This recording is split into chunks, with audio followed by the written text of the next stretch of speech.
তখন কিন্তু ৭৭ সাল এসে গেছে এবং বামফ্রন্ট ক্ষমতায় এসছে।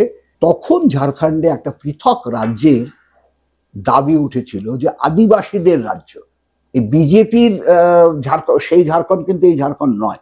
আমি ঝাড়গ্রাম স্টেশনে নামলাম, ফুটছে আর কি, যে ঝাড়খণ্ড আন্দোলন কভার করবো, আদিবাসীদের মধ্যে থাকবো, এই ব্যাপারটা।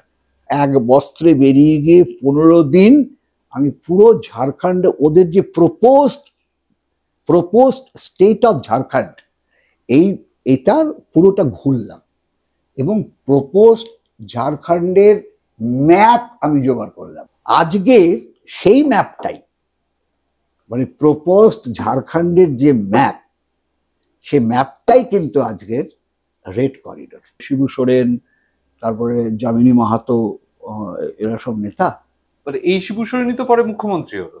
দুঃখের ব্যাপারটা হচ্ছে যে নেতারা যখন ক্ষমতায় আসে তখন সে আর মানুষ থাকে না, সে নেতা হয়ে যায়। এই ক্ষমতায় এলো, ঘুষ খেলো, ঘুষ কেলেঙ্কারি, অমুক কেলেঙ্কারি, তমুক কেলেঙ্কারি।